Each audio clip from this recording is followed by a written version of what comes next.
Bueno, pues entonces lo Si os viene bien, comenzaremos a las 6:15, ¿de acuerdo? Y así pues terminamos un poquito antes. Y bueno, lo que os decía de las prácticas, pues... Dime. Aquí, bueno, pues cuando termines, aunque esté empezado, pues eso es, tú sales de clase y te metes aquí. Y aunque esté la clase empezada, no pasa nada. Además, quien haya perdido clases pues porque por causa justificada, como te va a pasar a ti, no puede asistir, pues ya sabes que tú después te vas al aula virtual y ahí te vas a tener la clase grabada. No se sube el mismo día, pero a lo largo de la semana. Ahora mismo, por ejemplo, ya tenemos, si nos vamos a la primera sesión, ¿veis? Si nos vamos a la primera sesión, aquí tenéis la clase grabada. Esto está pensado para los online sobre todo, pero también para vosotros, ¿de acuerdo? Quien se haya perdido las explicaciones o quien necesite ir un poco más despacio, porque yo a lo mejor aquí corro mucho, pues ahí tenéis la clase grabada. Y luego en la sesión 2, pues también lo tenéis, ¿veis? También lo tenéis. Lo podéis retomar en casa. Bien, bueno, pues entonces vamos a empezar con la 3. Como el otro día no terminamos los títulos cristológicos que utiliza Francisco, pues hoy vamos a terminarlos. Marta, dime. ¿Nos parece que está un poco fuerte la calefacción? A mí es que me llega la bomba de calor. Sí. Claro, es que en el sitio donde estás te llega muy fuerte. Pero los demás seguro que estáis bien, ¿verdad? Sí. Aquí ponte a la de Juana también, si quieres. Porque es que si no, a ver. Mira, allí te está 22. Está 22. Vamos a... ¿La quito o no? Mejor quitarlo. No la quito. Gracias. Bueno, pues el último título que vimos es Jesús como palabra del Padre. Hoy continuamos Jesús, Maestro, Sabiduría y Luz. Esta presentación, el contenido de esta presentación lo tenéis también en los apuntes. Unas veces está más desarrollado en los apuntes, otras veces está más desarrollado aquí. O sea que todo el material os sirve y todo el material es complementario, ¿de acuerdo? Bueno, este es muy sencillito y como ya hablamos de él, pues simplemente os digo que donde mejor se ve es en el Testamento. Jesús es quien guía, quien enseña e ilumina en el recorrido del ser humano hacia Dios. Jesús es para Francisco el camino guía, fue su camino, fue camino en su vida y a la vez quien enseña y modela, pero eso sí, siempre respetando la libertad humana. Y os decía, cuando veíamos el Testamento, esa repetición continua de el Señor me dio el tener hermanos y el Señor tuvo a bien, a partir de ese momento comencé a practicar la misericordia con ellos y el Señor me dio y me dio. Continuamente es una expresión que vemos mucho, ¿verdad que sí? Lo vimos el otro día. Entonces eso es algo que le brota a él espontáneamente.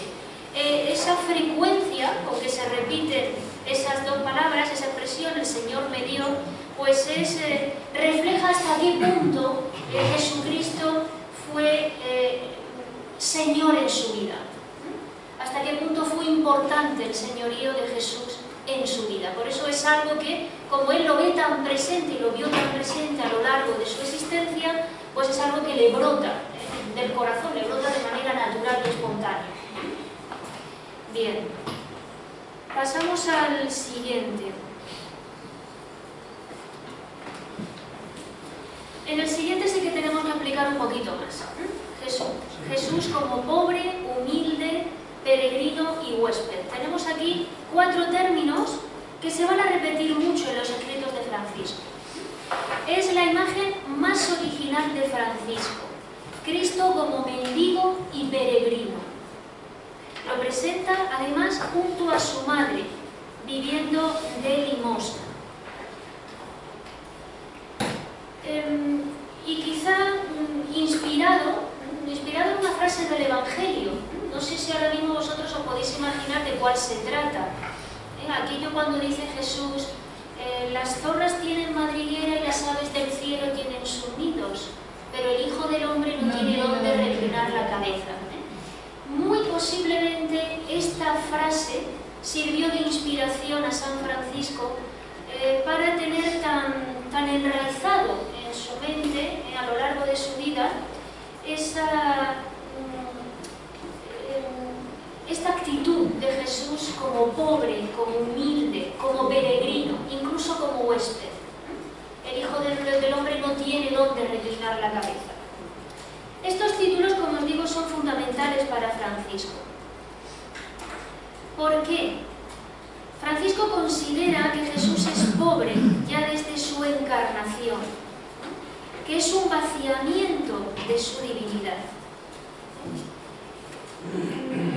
Esto es el himno de Filipenses 2. Es todo el misterio de la encarnación de Cristo. Y esto pues es lo que muchas veces yo os he dicho que estremece a Francisco, ¿no? que lo desconcierta, como todo un Dios puede abajarse, puede rebajarse en nuestra palabra de tal modo.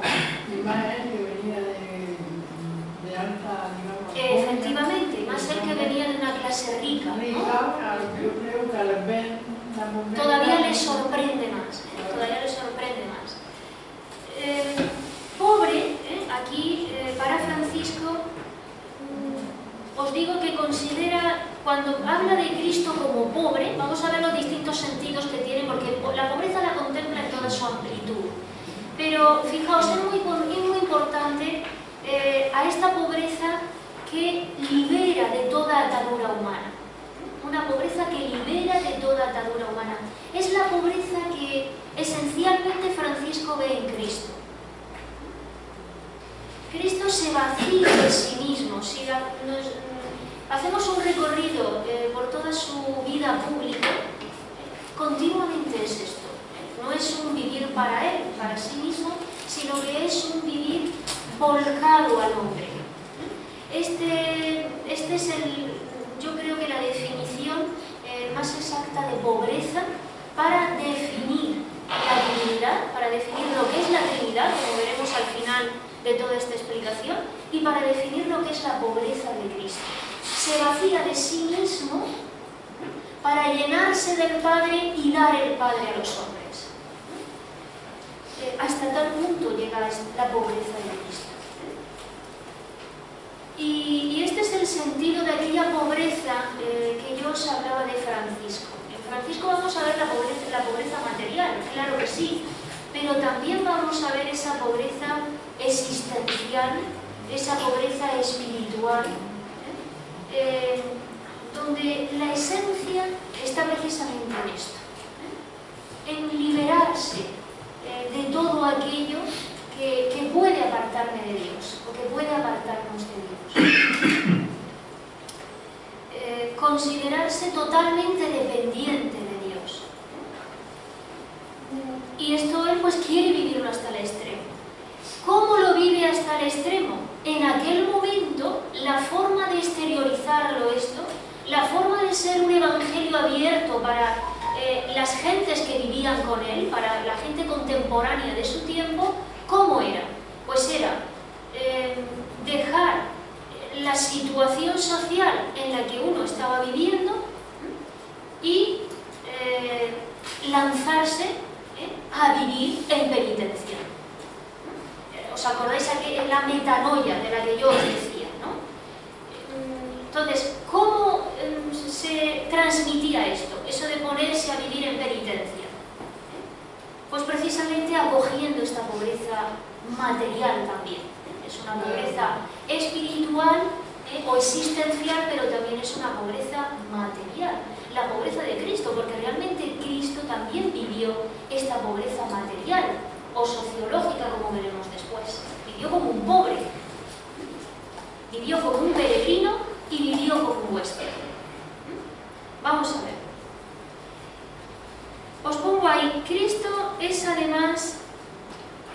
peregrino del Padre.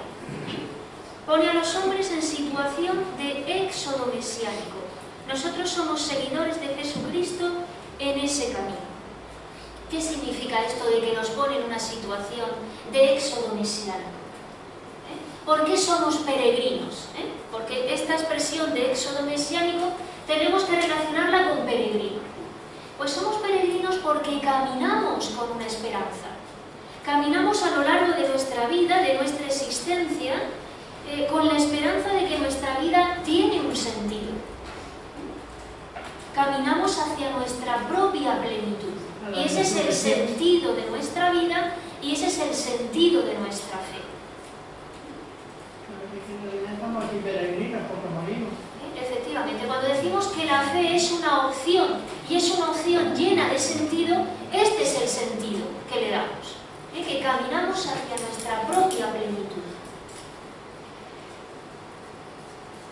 Puesto que Cristo es además el mendigo, todas las limosnas del mundo, esto es lo que pensaba Francisco, le son debidas a él, y a aquellos que son pobres como él ante el Padre. Puesto que Cristo recibe todo del Padre, los pobres que por medio de la fe reconocen su verdadera condición de hombres ante el Padre, son a su vez hijos que reciben todo de él y se convierten en hermanos de Cristo, teniendo derecho a su misma herencia. Vamos a ver, ¿qué quiere decir esto? Lo primero de todo, me voy a parar en el término limosna. La limosna. La limosna, para Francisco, no sé si el otro día dijimos algo, es un medio subsidiario de existencia. Si nos vamos a la primera regla... Sí, porque vivía de limosna. Sí, pero es un medio solo subsidiario. Eso quiere decir que está en segundo lugar. Lo primero es el trabajo. Vamos a ver. Francisco, lo primero era el trabajo. Sí, lo vais a ver ahora mismo. Nos vamos a ir al texto. Nos vamos a la primera regla. Si alguien la tiene, pues lo puede buscar también en papel. El número 7, capítulo 7, versículo 2.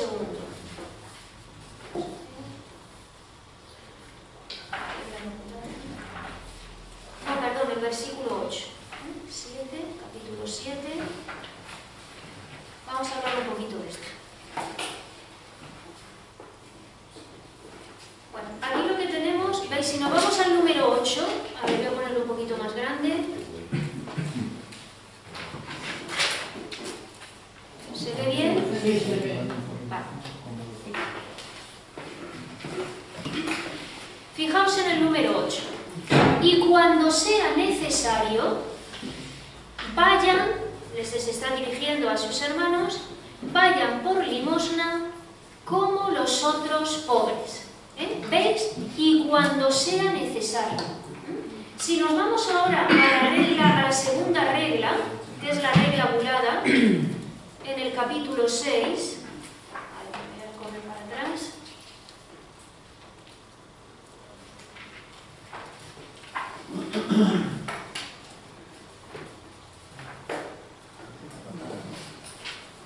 Aquí el capítulo 6, que lleva por título que nada se apropien los hermanos y del pedir limosna y de los hermanos enfermos. Bueno, pues vamos a ver el número 2. Capítulo 6, el versículo 2. Bien, fijaos aquí lo que dice. Y como peregrinos y forasteros en este siglo, es decir, en este mundo, sirviendo al Señor en pobreza y humildad, vayan por limosna confiadamente. ¿Qué términos, os pregunto yo ahora, acompañan a limosna? ¿Qué términos le acompañan en esta frase? Peregrinos y forasteros, y sirviendo al Señor en pobreza y humildad, y después vayan por limosna confiadamente. ¿Veis? Pues tiene una confianza de que no le va a faltar y no dándole importancia a las cosas materiales. Bien, fijaos ahora en los términos que lo acompañan, porque lo que queremos es sacar el significado de por qué Francisco manda a sus hermanos a pedir limosna. ¿Por qué la limosna está contemplada como un medio subsidiario de existencia? Os decía el otro día que los hermanos trabajaban. Quien tenga la gracia, se dice en la regla, quien tenga la gracia de trabajar, aquel a quien el Señor le haya dado la gracia, el don de trabajar, que trabaje. Esto es lo primero de todo. Eso sí, siempre que, dice a continuación, con esto no se pierde el espíritu de oración y devoción. Pero es un don, es una gracia el trabajo. Y siempre que esta actividad, el trabajo, como el resto de las demás cosas, sirva para servir al Señor. Es decir, contempla el trabajo también como un medio a través del cual, en una tarea consagrada al Señor también. Puesto que todos los momentos de nuestra vida deberían de ser momentos consagrados, dedicados al Señor, o haciéndolos mirando al Señor, ¿no? Si en Él hemos depositado nuestra confianza, a Él hemos otorgado el señorío de nuestra vida, pues todo es un mirarle a Él continuo, ¿no? Bien. Entonces, así es como lo contempla Francisco. Por eso os digo que lo primero es el trabajo. Pero en segundo lugar, cuando el trabajo no os dé para lo necesario para vivir, esto estamos hablando de los primeros años de la fraternidad franciscana, pues entonces sí que contempla el ir a pedir limosna. Por eso digo que es un medio subsidiario. Ahora bien, ¿por qué esto de la limosna? ¿Desde qué punto, qué significado tiene para él el ir a pedir limosna? Pues os digo que ya nos lo adelantan los términos que le acompañan. Si vamos al Testamento, en su número 22,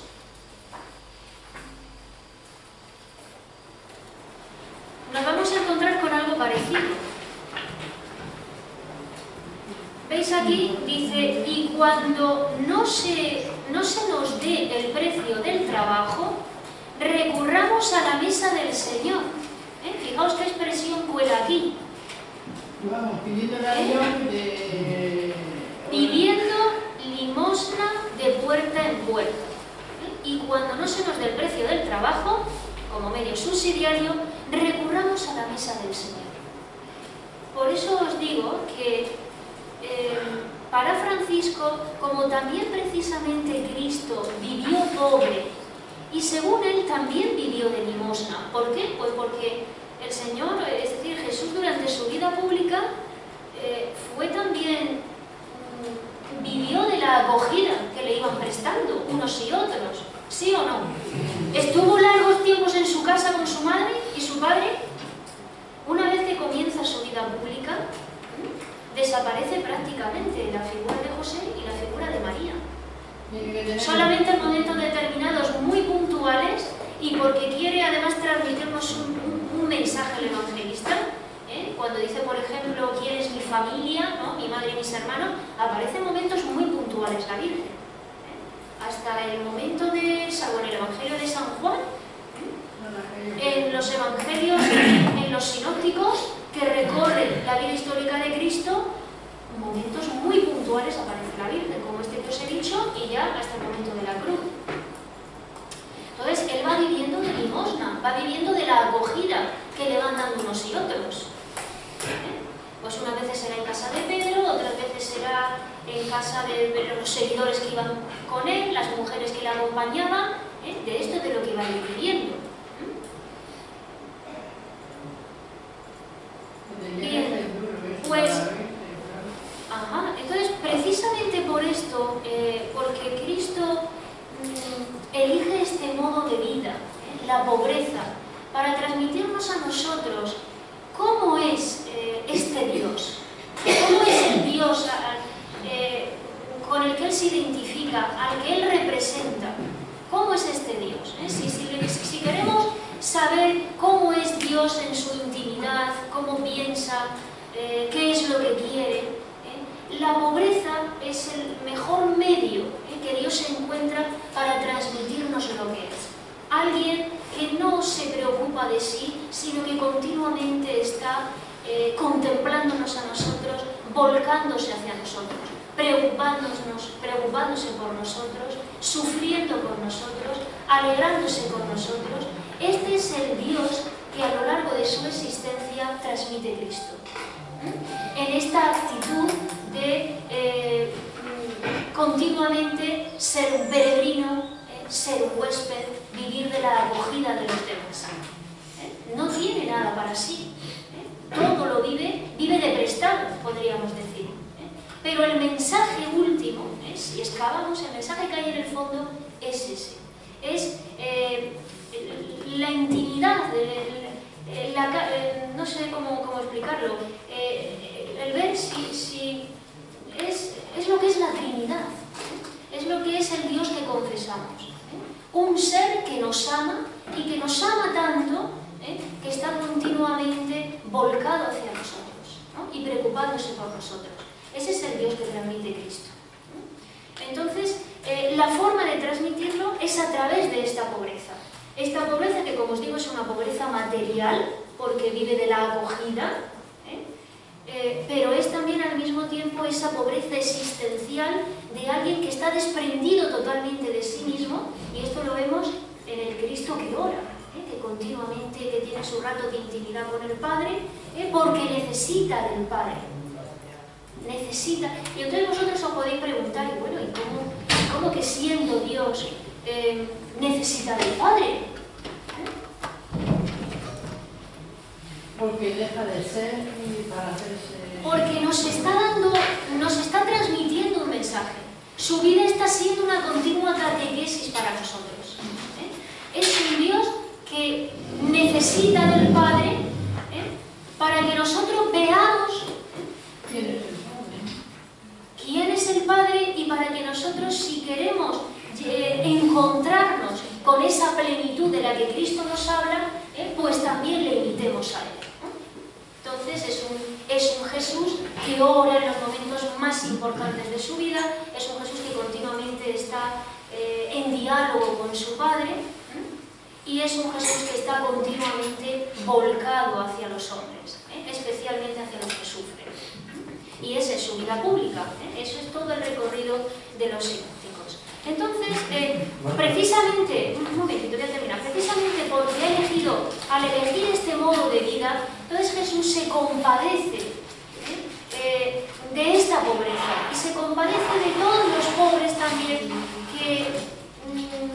que por circunstancias de la vida, pues tienen que vivir también este modo precario de vida, ¿no? Entonces por eso los pobres van a ser el querer de Dios. Van a ser el querer de Dios, y en este sentido, pues también, puesto que Cristo se identifica con los pobres, pues también esta limosna le es debida a los pobres. Pero le es debida a los pobres en nombre de Cristo. Esto es lo que dice Francisco. Esto es lo que dice Francisco. Dime, Javier. No, cuando tenéis este capítulo me gustaría decir algo. Sí. Luego Cristo además,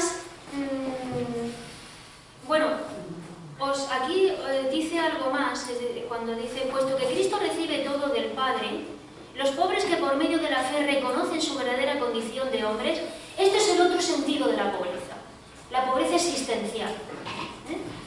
La pobreza existencial es aquel, ya os lo he dicho antes, pero lo decimos ahora de otro modo, vamos ampliando la definición poco a poco. Es también aquel que reconoce lo que es ante Dios, su condición de hombre, que somos lo que somos ante Dios y ya está, que no hay que ir por ahí mirando por encima del hombro a nadie, hay que reconocer lo que somos, tenemos que mirarnos dentro de nosotros mismos, ¿no? Si nos reconocemos, aquel que se reconoce como ser dependiente de los demás, pero dependiente sobre todo de Dios, pues este sí que realmente se puede considerar hijo del Padre y hermano de Cristo. Entonces por eso dice, quienes se reconocen así, pues son a su vez hijos que reciben todo del Padre y que se conviertan en hermanos de Cristo, teniendo derecho a su misma herencia. Cristo es además huésped. Vamos con el otro término. ¿Qué es lo que significa esto de huésped? Pues lo mismo que os he dicho, que vive de la acogida. Es, en un sentido físico, es huésped pues desde que nació, ¿no? ¿Sí o no? ¿Qué es lo que le ocurrió cuando nació? Tuvieron que acogerle. Luego, es que ya desde la misma encarnación vivió de la acogida de los demás. Cuando nació, cuando predicó, es decir, durante toda su vida. Es acogido por quien lo recibe en la tierra, y en sentido espiritual también se le dice huésped. ¿Por qué? Porque habita en los corazones de los hombres. No está en su casa allí en el cielo junto al Padre, no. Desde que se encarnó está junto al hombre, habita en los corazones de los hombres. Esto es también el otro sentido de huésped. Francisco entiende, por lo tanto, que todos estos títulos en clave de éxodo total. El ser humano no entiende esto si a su vez no se despoja de todo aquello que le ata. Eso es entenderlo todo como éxodo, como vaciamiento, como un despojarse, en ese camino hacia nuestra plenitud. Camino que recorrió primero Cristo. ¿Os dais cuenta? Con los dos sentidos de la pobreza. ¿Javier?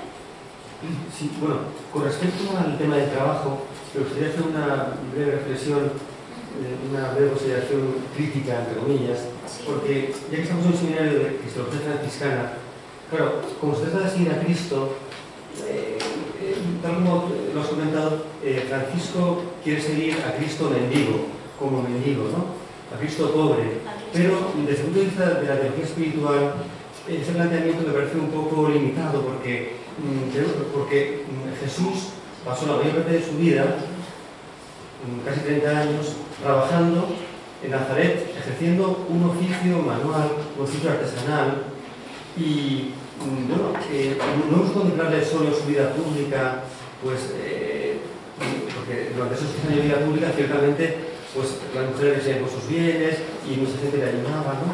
Pero, es decir, claro, los laicos que vivimos en medio del mundo y que hemos de santificarnos en la vida ordinaria trabajando, claro, San Pablo dice, el que no trabaje, que no coma, ¿no? Entonces, creo que en ese afán de seguir a Cristo de cerca, identificarnos con Él, hemos de contemplar también a Cristo trabajador, ¿no? Pero así lo contempla Francisco también, por eso a sus hermanos...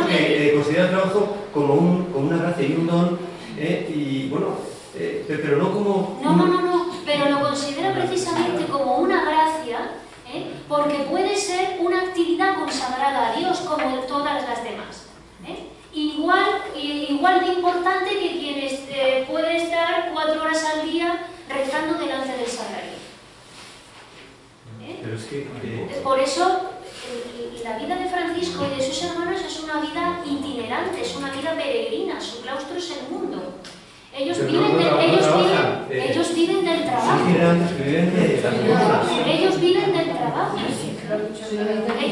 trabajo. Los cistercienses viven del trabajo, y los laicos, pero ellos no. Ellos son mendicantes. Pero tienen que trabajar. Pero tienen que trabajar momentos. Vamos a ver momentos. Si nos vamos, vámonos a los textos.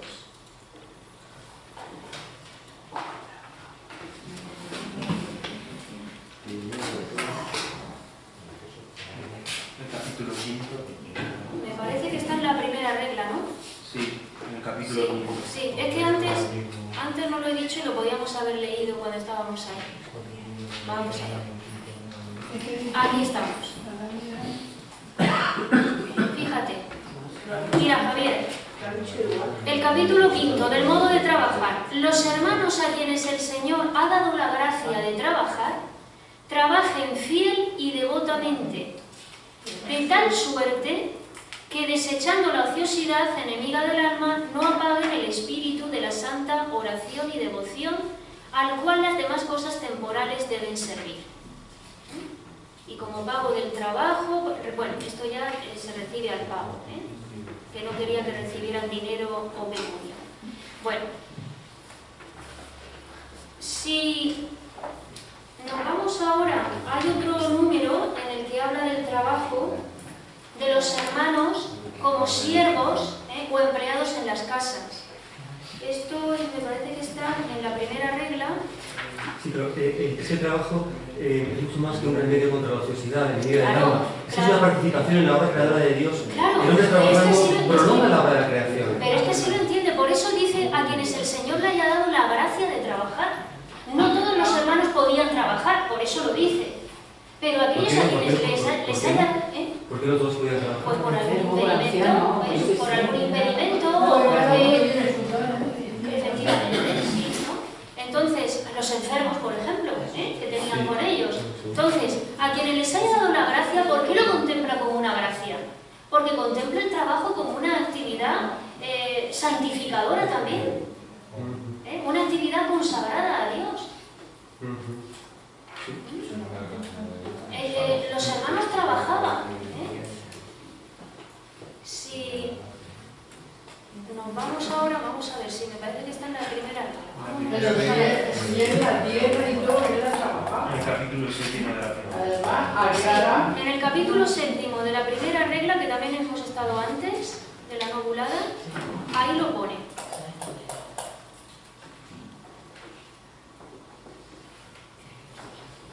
Fijaos aquí.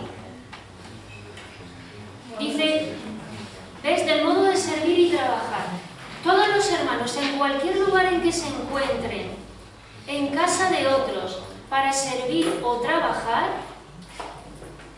no sean mayordomos ni cancilleres, ni estén al frente de las casas en que sirven, ni acepten ningún oficio que engendre escándalo o cause detrimento a su alma. Esto nos está queriendo decir, dice, sino que sean menores y súbditos de todos los que están en la misma casa.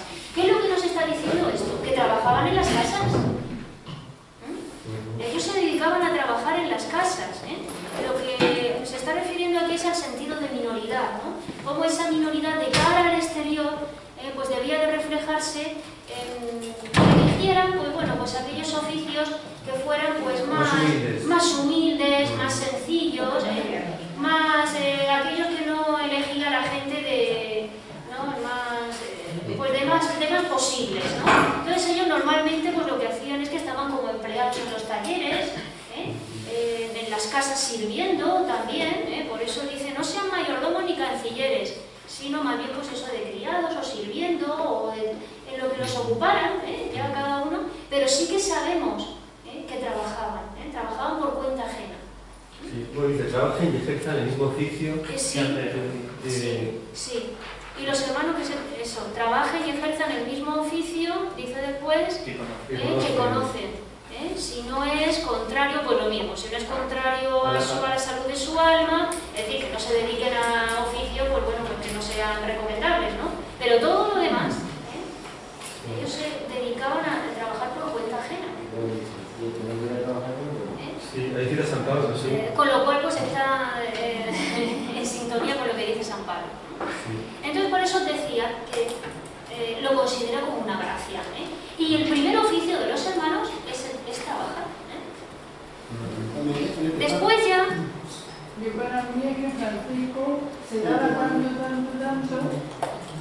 era tan feliz que daba... Es como dar tu propia vida al servicio de todo, y tenía esa fe tan grande. Es que para el cristiano todo trabajo es un servicio. Pues sí, pero es que él servía, y por eso él, pasando de la riqueza que él tenía con sus padres a ver la miseria de cómo trataba a los jornaleros que tenía allí, pues ve ese contraste. Entonces él quiere ser como Cristo, el último. Y por eso yo escribí además un libro en el cual decía que él quería ser más pobre que los otros pobres. Pero sin embargo también tenía el don de la obediencia, porque no sé qué obispo le dice que no, que le deje construir para su hermano.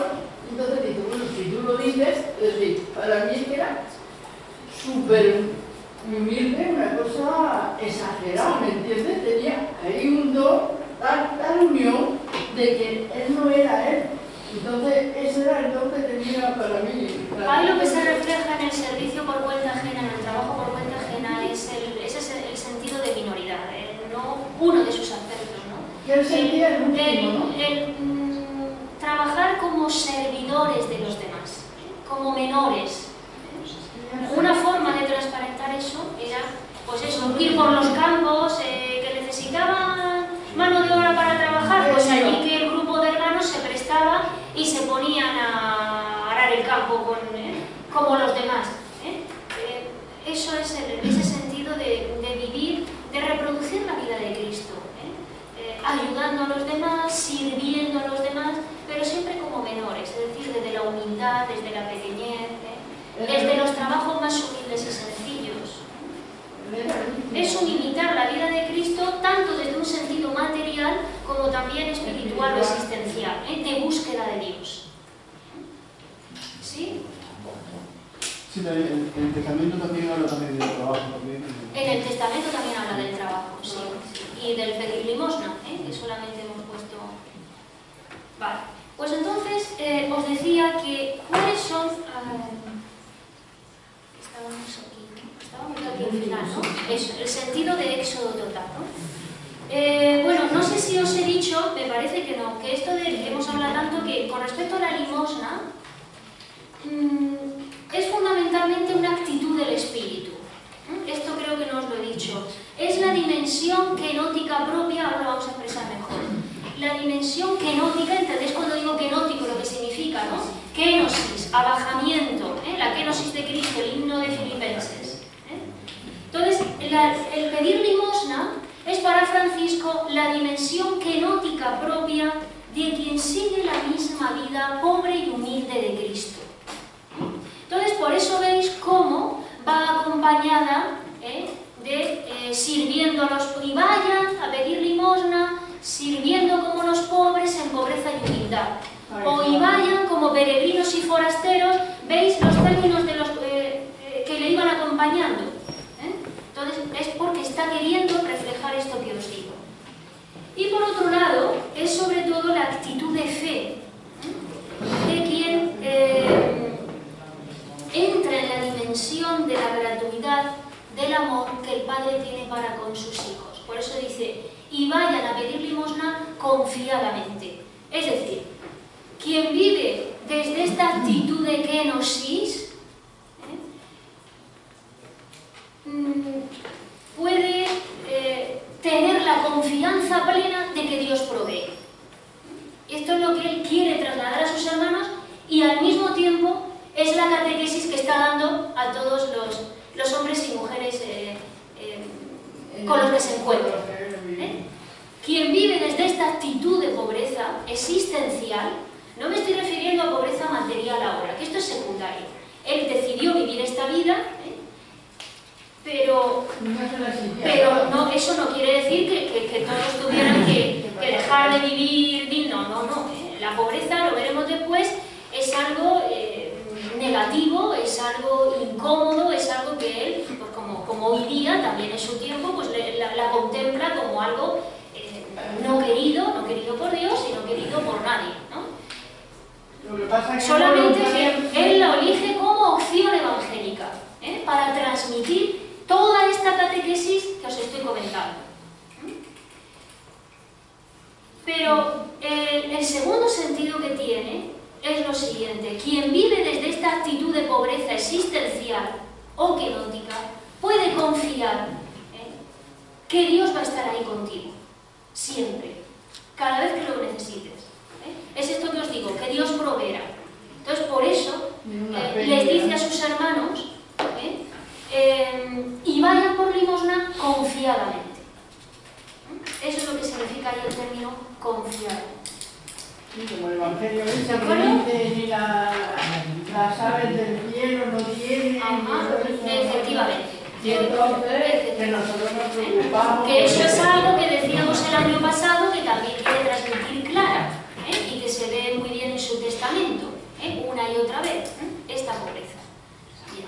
Que ellos exteriorizan, siguiendo al pie de la letra la pobreza material de Cristo. Vale. Bueno, pues entonces yo creo que ahora sí. Vamos con la siguiente.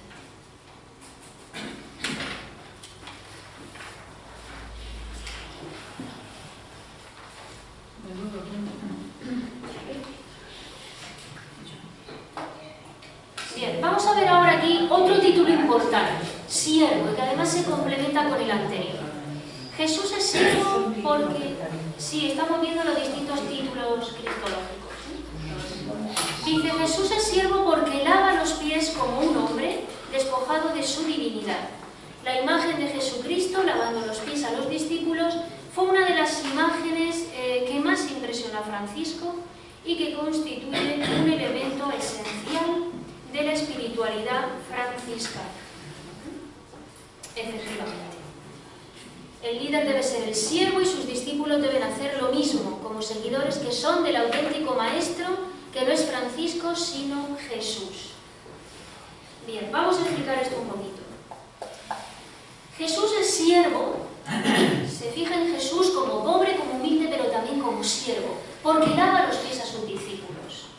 Esto en la época de Jesús era una actitud, era humillarse realmente, porque era la actividad propia del criado cuando entraba el amo en la casa, el acercarse y lavarle los pies. Y todo un Dios que es Jesús, pues hace también esto a sus discípulos, para mostrarnos quién es Él realmente.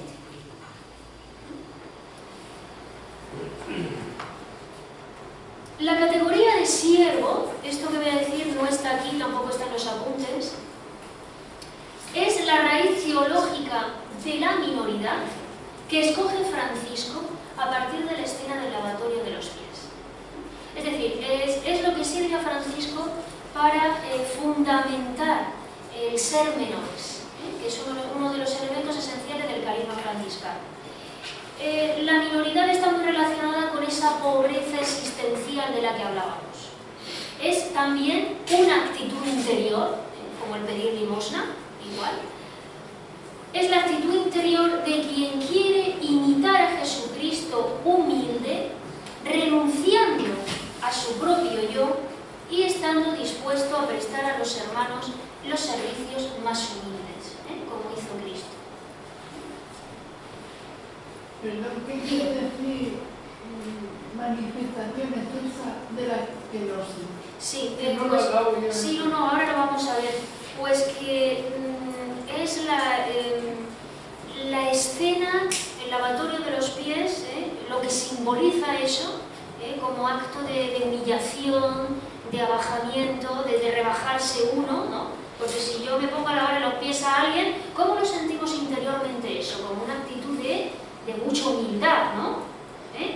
Pues es, digamos, la escena que mejor expresa, por eso dice extensa, que mejor expresa la kenosis o el vaciamiento de Jesús. Jesús se hace el último de los últimos. Y Francisco quiere también que sus hermanos vivan desde esta actitud.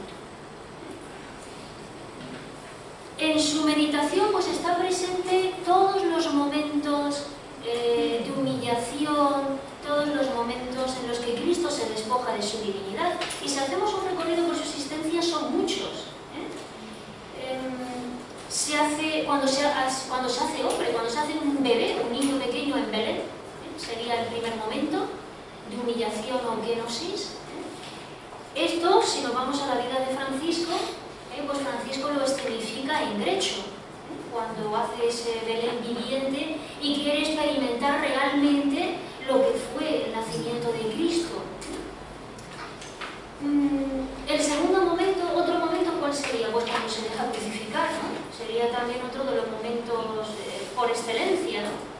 El morir en la cruz, el último acto de servicio de Cristo, ¿no? De toda una vida entregada. En el caso de Francisco, ¿qué sería? El Gólgota, ¿con qué podríamos compararlo? Con las llagas. Con las llagas, con la impresión de las llagas. Y otro momento, pues, el lavatorio de los pies, que lo tenemos en la escena de Juan 13.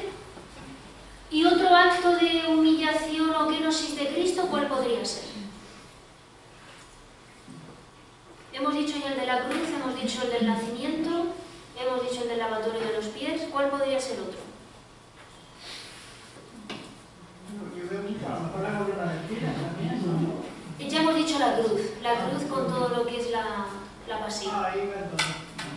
Algo que tenemos nosotros muy a mano, la Eucaristía. La Eucaristía. Cuando cada día, dice Francisco, baja sobre el altar en las manos del sacerdote.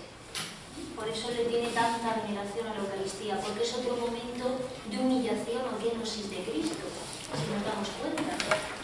¿Dónde se hace presente? Se hace presente en el altar, en las manos del sacerdote. Y en las manos de los que no son los sacerdotes, ¿no? Y, efectivamente.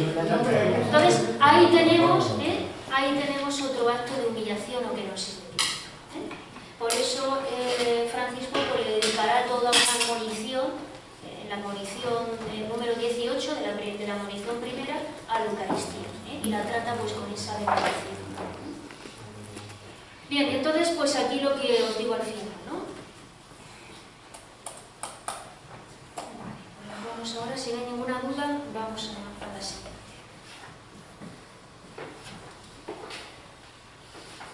Perdón, Dime. yo es que la relación, Sí. es que Francisco lo que hace la veneración sacramentada, es decir, a la Eucaristía, pero sacramentada. Sí. Vamos, que no tiene nada que ver las manos del sacerdote. No, pero quiero decir... Pero es- No, que lo quiero decir que hay una frase, si nos vamos a la primera admonición, como él dice, vamos a la admonición primera, y así no hay equívocos. No, sí, solamente... Como cada día baja al altar en manos del sacerdote, a eso me refería. Vamos a las admoniciones, al número 18.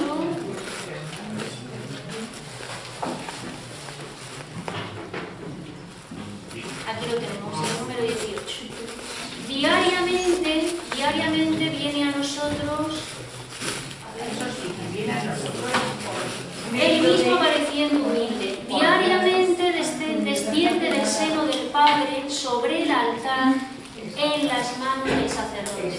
A eso me refería. ¿Vale? por medio de las manos de sacerdote. Bien. Vamos a ver otro título, que es que si no, no terminamos con los títulos, El siguiente es hijo predilecto que ora al Padre por los hombres sus hermanos. Bien, este es más sencillo. Nos hemos referido antes a él. Esto también es una imagen de Cristo que le impresiona mucho a Francisco. La imagen de Cristo orante, que pide al Padre por nosotros. Son varias las veces que lo muestra en esta actitud de oración. Y es muy original este perfil, esta manera de presentar a Cristo, porque es todo un Dios que forma parte de la Trinidad y que lo presenta orando.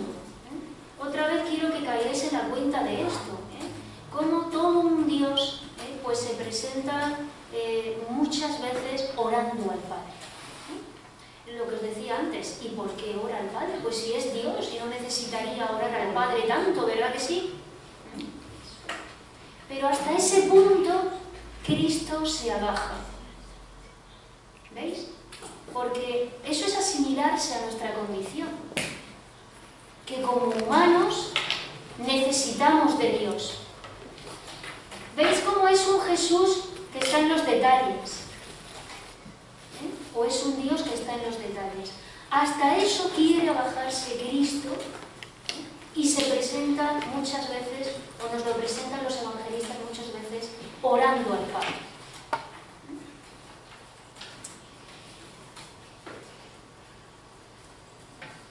Es uno de los aspectos más originales de la teología franciscana, mostrar a Cristo como adorador, como intercesor, como glorificador del Padre, quien solo en el Hijo encuentra toda su alegría y gozo. Francisco insistió en que el hermano menor, como seguidor de Cristo pobre y peregrino, debe en primer lugar seguir al Hijo, poniendo el centro de su vida en la adoración del Padre. Es decir, que Francisco tiene también predilección por este título, por todas estas escenas en las que Cristo aparece como intercesor, como adorador del Padre. Es que fijaos, es que aparece también como adorador del Padre, siendo como es Él, la segunda persona de la Santísima Trinidad. Pero es también un acto de humillación, un acto de kenosis. ¿Por qué? Porque se iguala a nuestra condición humana, a nuestra condición necesitada. ¿De acuerdo? Todos los acontecimientos relevantes de la vida de Jesús están precedidos por la oración. Y por eso también Francisco dirá que la oración ha de ser la actividad principal de los hermanos. Es la primera operación que el Espíritu del Señor activa en los hermanos, os digo en los apuntes, y la que debe ser reina de toda otra actividad de su vida. Y ahí os pongo los lugares, tanto de la primera regla como de la segunda, en la que aparecen estos momentos. Eso lo completáis con los apuntes. Bien. Después ya hay un título que sí que aparece en los apuntes y que no aparece aquí, que es el de pastor y obispo. Si nos vamos, pastor y obispo, el término obispo, no sé si sabéis de dónde procede. De griego, episcopos. ¿Y qué más? Esa es su raíz etimológica. Bien, Porque en griego están escritos los evangelios. El griego lo tenemos, si nos vamos a la primera carta de Pedro, a 1 Pedro 2,25, ahí aparece el término obispo. Obispo es el sinónimo de pastor de almas y es uno de los títulos que se le da a Jesús, ya en la primera carta de Pedro. Por eso Francisco también lo utiliza en la regla. Si nos vamos a la regla novulada, 22.32, pues ahí tenemos que dice, y recurramos a él como al pastor y obispo de nuestras almas. Son sinónimos, pastor y obispo de nuestras almas, porque también a Cristo se le dice obispo. De ahí viene el término de pastor, que le asignamos a los obispos. ¿De acuerdo? Vale, pues entonces ese es otro título que utiliza. Y bueno, pues también utilizará otros como el crucificado, el Señor, el Cordero inmolado y glorificado, juez futuro. En definitiva, son títulos que nos ayudan a contemplar todo el camino, todo el misterio pascual de Cristo, desde su preexistencia hasta su glorificación y resurrección, según el Evangelio de San Juan, que pues dice que está muy presente en Francisco. Bien, pues vamos a ver entonces, terminamos con los títulos y nos vamos a fijar ahora en Jesucristo como mediador.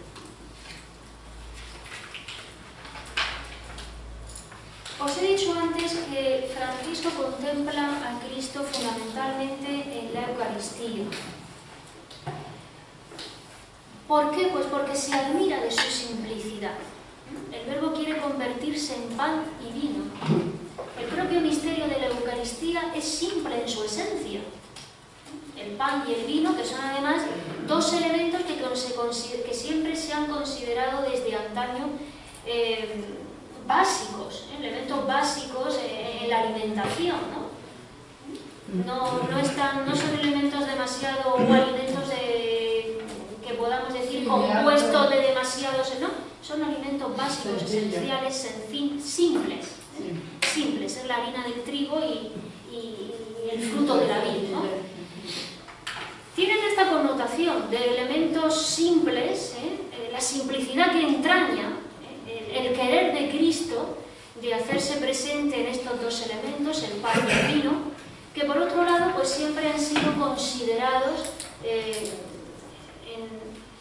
nuestra cultura como elementos esenciales y básicos.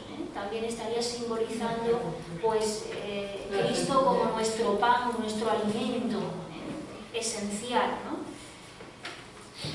Pero al mismo tiempo Jesús se hace presente allí por medio de la transustanciación.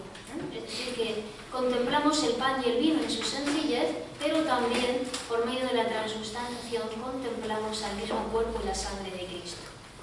Francisco contempla allí al Cristo glorioso. No se queda con el Cristo de la cruz. Y se admira al ver cómo todo el misterio de Cristo se recapitula en el pan y el vino. Es decir, Francisco aquí mentalmente hace todo el recorrido de San Juan.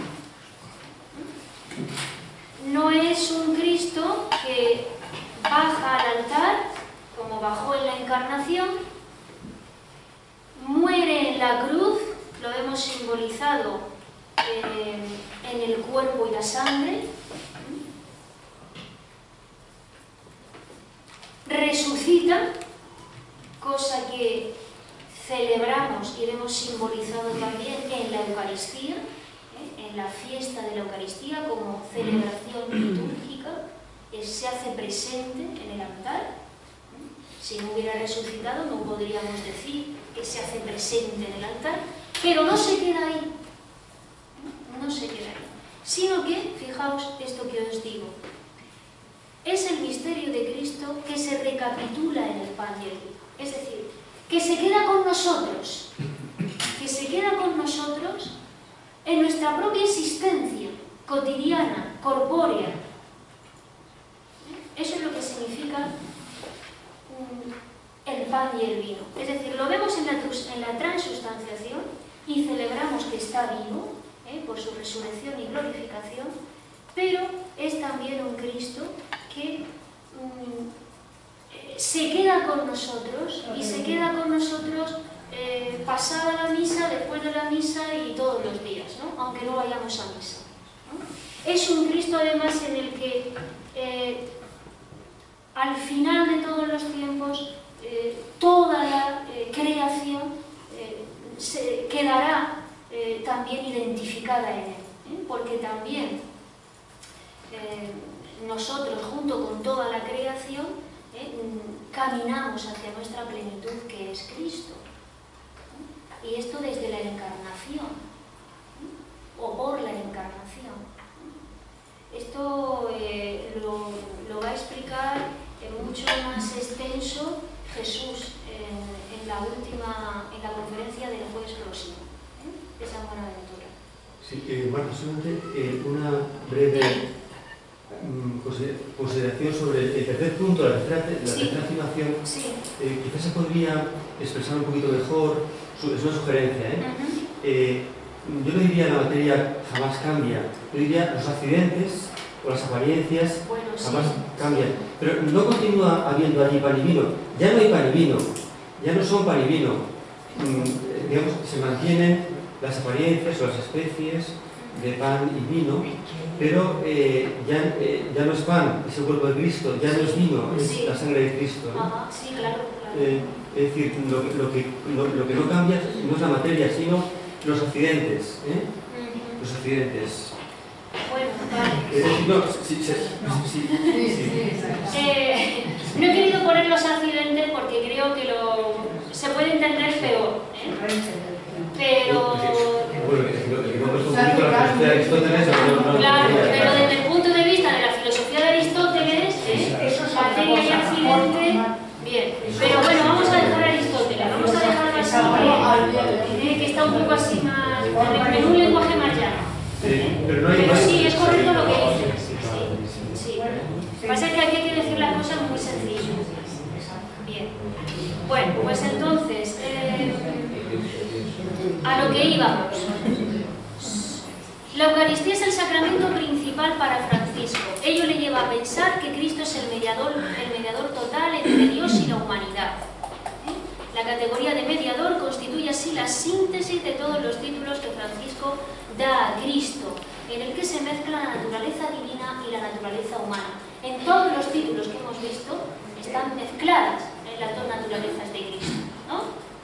Lo hemos visto en la pobreza, lo hemos visto en la minoridad, lo hemos visto en todos los títulos. Bueno, pues aquí terminamos.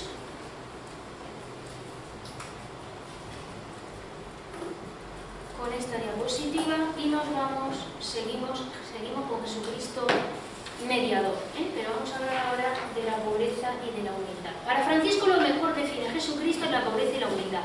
No vamos a repetir lo que hemos dicho hasta ahora. Desde ella se acerca al resto de los títulos que confiere a Cristo. Francisco llegó a la certeza de que le bastaba con conocer a Cristo pobre y crucificado. ¿Pero por qué? Pues porque saca mucho de Cristo pobre y crucificado. Era un paso para la vida eterna.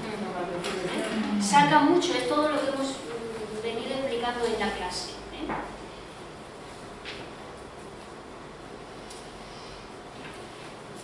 Bien, la pobreza de Cristo, fijaos, perdón, después de todo lo que hemos dicho, debemos de añadir lo siguiente.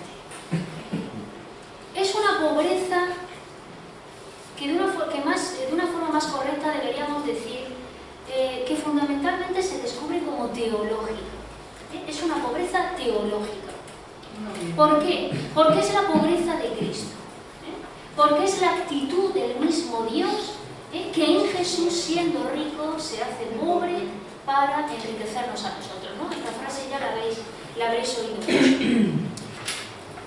Pero fijaos que el Cristo que descubre Francisco en los Evangelios no es solamente el Cristo pobre en cosas materiales, sino que también es una pobreza como medio de liberación, decíamos, para poder así acoger al que se nos da como medio regenerativo de nuestra humanidad. Entonces, tened en cuenta siempre estos dos polos. Es, por lo tanto, el intento de abordar el Evangelio desde el sentido de las bienaventuranzas. Que veis cómo en Lucas habla de la pobreza en sentido material, pero en Mateo sí que habla de la pobreza en sentido espiritual, o en esta pobreza humilde, genótica. Bien. Y esta humillación de vaciarse en la carne, llegando hasta el extremo de la muerte en cruz, pues es todo lo que Pablo describe como una kenosis. De ahí que adoptemos este término, el de kenosis.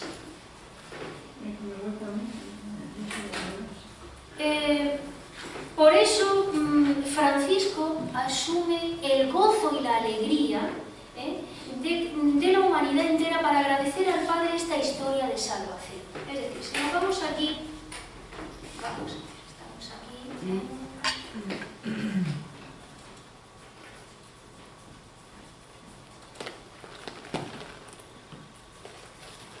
Dice, este misterio llenaba de admiración a Francisco y a sus primeros hermanos y se convirtió en estímulo de su existencia. No era posible estar con Cristo si no se le acompañaba en su descenso, siguiéndolo en su pobreza, en su humildad y en su fraternidad solidaria con los seres humanos, en especial con los pobres y últimos.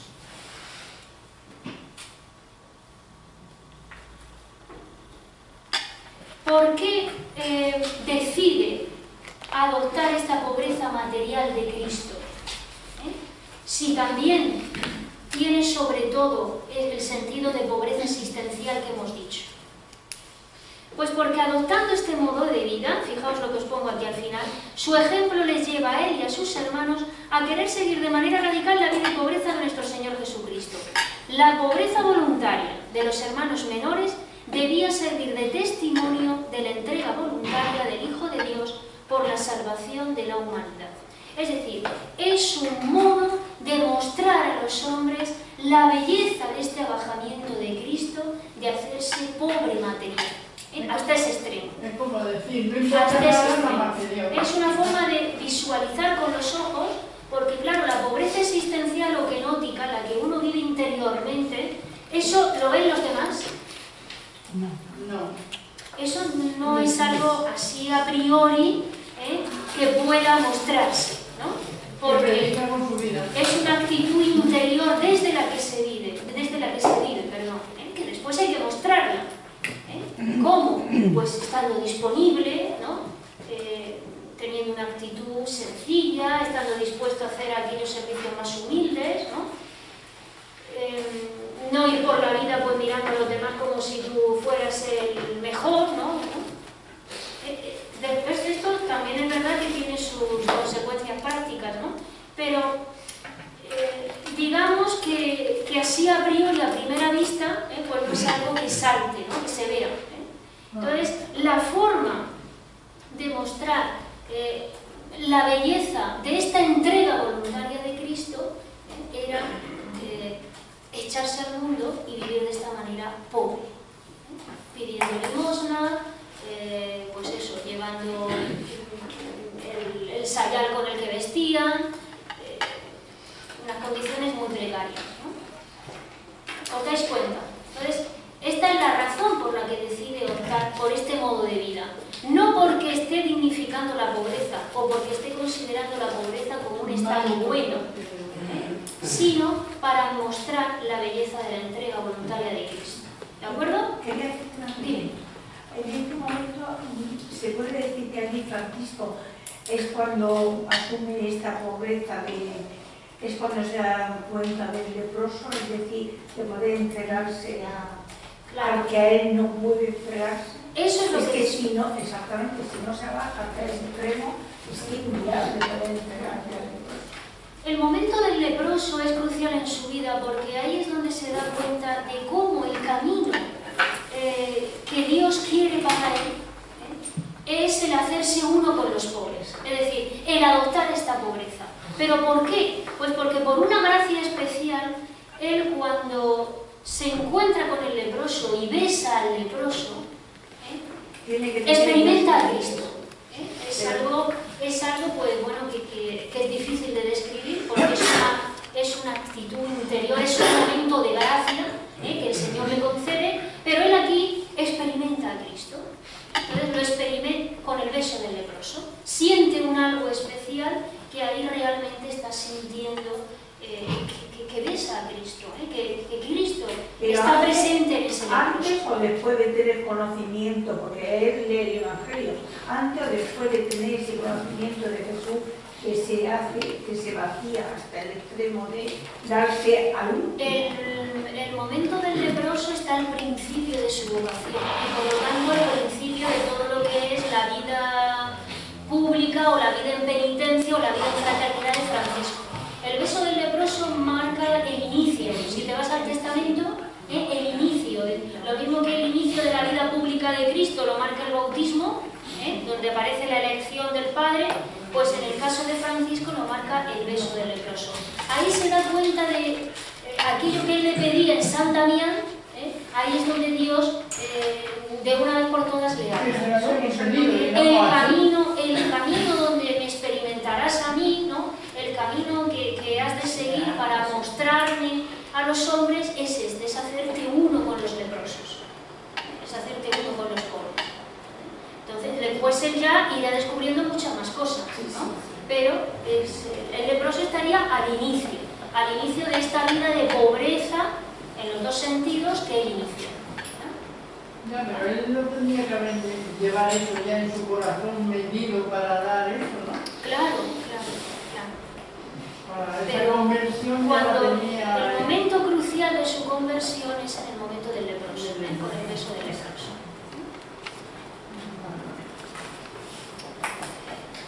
Bien.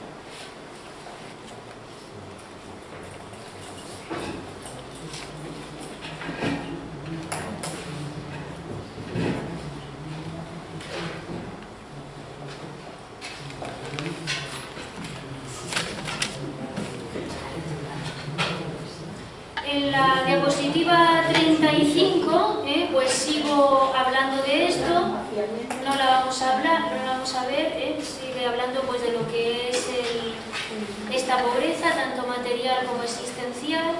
Si nos vamos a la 36, pues también hablamos de Cristo como el Hijo amado del Padre, del versículo Juan 17,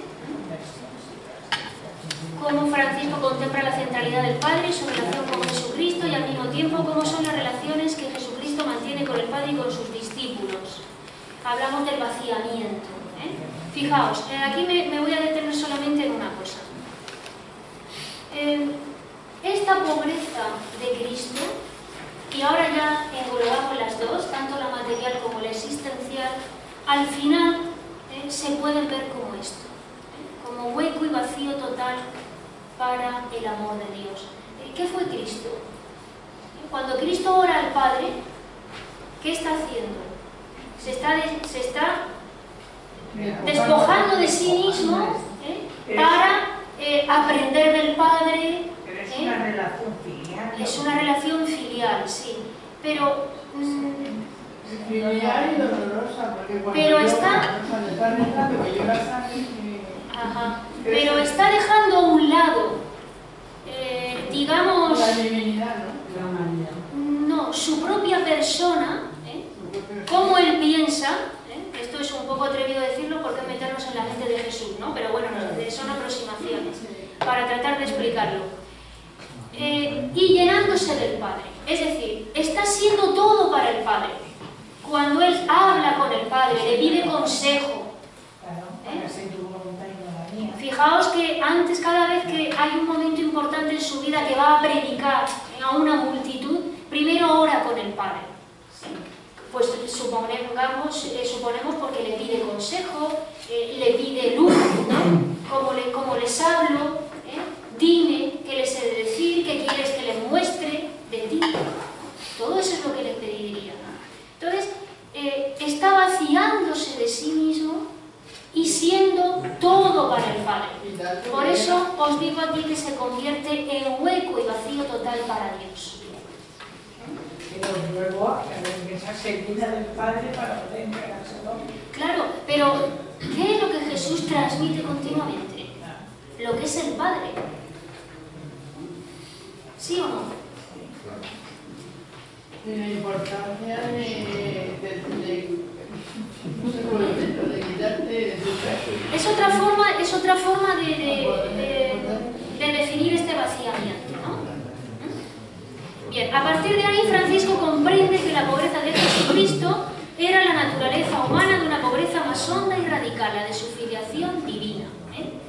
Para el poverelo y sus hermanos, el pobre implica reconocer y afirmar que la vida no puede ser otra cosa que la devolución a Dios de su gloria y que, por tanto, como criatura suya, que es la condición del hombre ante Dios, es de pobreza y de limitación. Bueno, lo que quiero es que entendáis esto, esta situación, este ser de Cristo, de vacío y hueco total para el Padre. Y vaciamiento, que también es la clave de comprensión para entender la Santísima Trinidad. Esto os lo explico en la diapositiva 37 y 38. También la Trinidad es vaciamiento. ¿Por qué es vaciamiento? Pues fijaos ¿qué es el Padre? El Padre no se queda en sí mismo, sino que el vaciarse del Padre es el Hijo. Porque todo lo que es el Padre lo podéis ver en mí, ¿no? Nos dice Cristo. ¿Cristo qué es? Es un vaciarse total del Padre, en Él. A su vez, el Hijo se despoja de todo su ser al encarnarse y sobre todo al entregarse en la muerte en cruz. Ese ya es el vaciamiento por antonomasia, ¿no? Total, el que mejor podemos entender nosotros. Y el Espíritu, por su parte, también se vacía. Y se vacía de su ser para entrar en la creación y estar con ella, y consolarla. Porque Cristo se hace presente a nosotros a través de su Espíritu. ¿Qué es lo que dice en Pentecostés? Yo me voy, pero os enviaré mi Espíritu.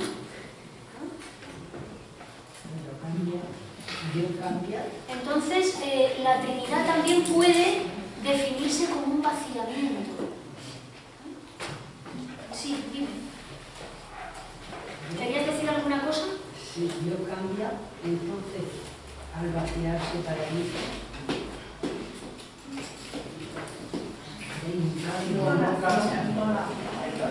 ¿Cómo? ¿Que cambia? ¿Cambia a qué te refieres? Que cambia al vaciarse con Cristo, cambiar, ¿no? Claro, el padre se vacía del hijo. Estamos hablando en sentido metafórico, ¿no? Entonces, sí. La inmutabilidad. No, pero esto es una hablar en sentido metafórico. Si Cristo es el espejo del Padre, ¿no? Que también empleo otra metáfora, quien me ha visto a mí ha visto al Padre, ¿no? Bien, pues entonces realmente Cristo es un vaciarse del Padre, es un mostrar lo que es el Padre en Cristo.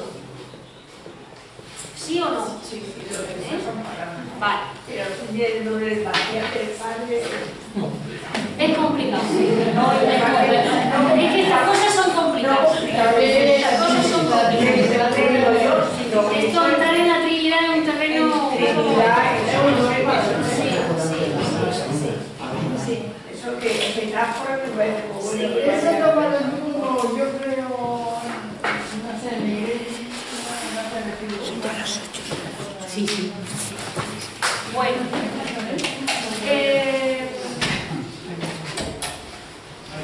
Bueno, y luego ya, a ver, son las... Vale. El número 38 y el 39 pues ya lo tenéis más desarrollado en los apuntes, y es un poquito hablar de lo mismo. Entonces, vamos a dejarlo aquí y el próximo día vamos a comenzar con Clara. Con Clara. ¿De acuerdo? Entonces os espero a las 6:15 el próximo jueves. ¿De acuerdo? Pues quien no pueda, pues a las 6.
Sí, ¿vale? sí, gracias. Fue como una lucha.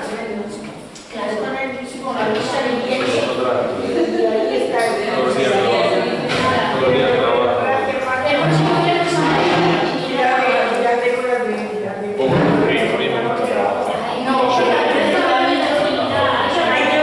y al mismo tiempo, pero está bien que se vea la dificultad, extraña, también está bien. A ver, esto es que no, es que tú es fundamentalmente para hacernos pensar. Pero es que muchas veces hay que tener cuidado porque espectacular películas, hay que tener cuidado con la Sí, pero tengo mucho que no sea correcto. ya está todo perfecto. Pero lo que quiero decir es que muchas veces se pueden malinterpretar muchas cosas porque no sigue siendo pan y vino. Es que hay una persona.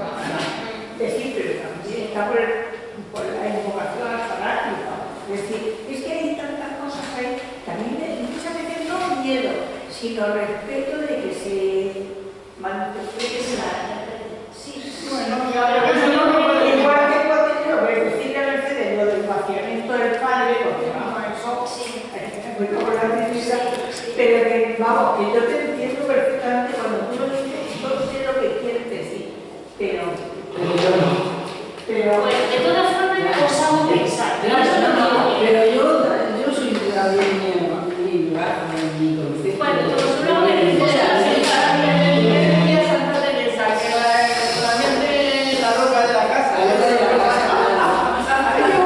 vamos a ver.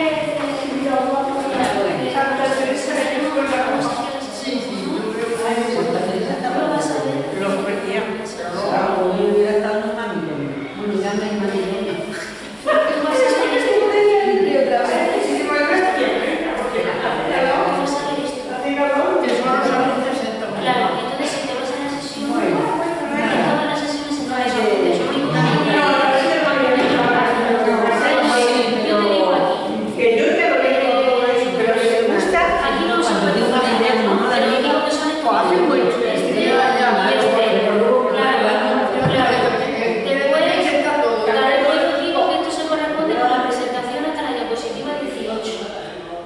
de que momento ahí tenéis la clase grabada. Entonces luego si nos vamos a la sesión 2, otra vez tienes aquí los apuntes, ¿ves? Los apuntes que tienes. Y aquí ya sí que te digo que cojas los aquí